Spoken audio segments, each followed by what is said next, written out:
cut the salaries of vice-chancellors by half, cut the salaries of deans, cut the salaries of these groups of management consultants who are hired to tell these guys how you should teach and how many people you should have in the department.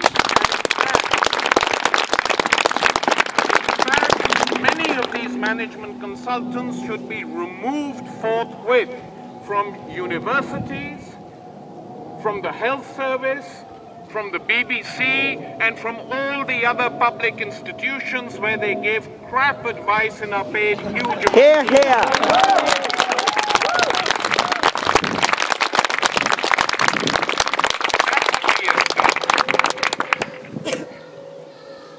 So in terms of how to take the campaign further, let us organize a national day in defense of philosophy, in defense of quality education, and try and unite as many people as we can.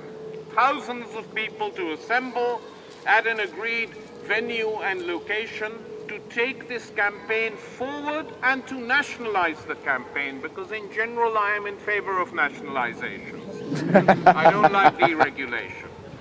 I don't like privatization. And that is the way we should also treat a protest movement, which is small. We mustn't just think of it as our property, because what you have been doing actually is speaking up for many people who don't know it as yet, but who are going to suffer exactly the same type of behavior from universities hard-strapped for cash. So let us do that. And let us pledge also to fight for the right to learn or to be taught a subject we want to learn. That's important. Why should they decide now to cut it? You know, philosophy today, literature tomorrow, you can argue, put up exactly the same case that literature isn't cost-effective. Or that many languages aren't cost-effective, except the languages they need to go and fight wars in. And you can argue, which they have been doing, if you notice in some university campuses, they're no longer called Arab Studies departments, but they're called Security Studies. Because that's how they want to twist and turn the thing. What you study is security, or, you know, we should have terror studies. Counter-terrorism studies. In other words, making the universities total and complete instruments of the state and its needs. And that has to be fought against. Now, I don't want to keep you too long, but I was looking before I came for a poem I could read to you from one of the greatest poet-philosophers of the 20th century, which I think will mean something to you. It's a poem written by Bertolt Brecht, one of the great German playwrights, philosophers, dramatists, and poets. And I just want to say a few words about Brecht, in case some of you may not have heard of him. He left Germany and got refuge in the United States during the war, but he remained steadfast and went back. He went to East Germany because he was a communist, but he remained a dissident even there, fighting for what he thought was proper and correct.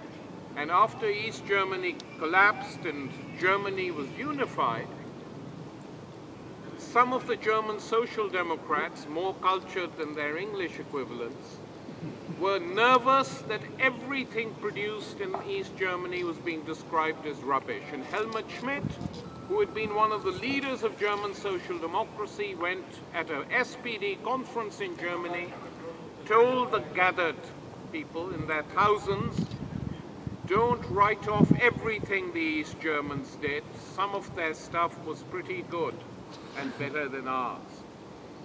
And he said, for instance, and he mentioned music and literature, and then he said, as for Bertolt Brecht, if there was a plinth in this room, and there were 3 places, I would put Goethe, Heine, and Brecht on that plinth, to encourage people to read this poet and not regard him as old hat. And I'm going to read this poem to you because it has inspired me in the past. There are the thoughtless who never doubt. Their digestion is splendid, their judgment infallible. They don't believe in the facts, they believe only in themselves. Their patience with themselves is boundless.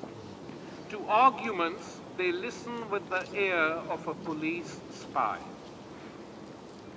The thoughtless who never doubt meet the thoughtful who never act.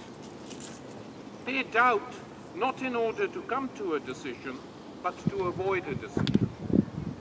With anxious faces, they warn the crews of sinking ships that water is dangerous. Beneath the murderer's axe, they ask themselves if he isn't human too. Murmuring something about the situation not yet been clarified, they go to bed. Therefore, if you praise doubt, do not praise the doubt which is a form of despair. What use is the ability to doubt to a man who can't make up his mind? He who is content with too few reasons may act wrongly, but he who needs too many remains passive in times of danger. Thank you.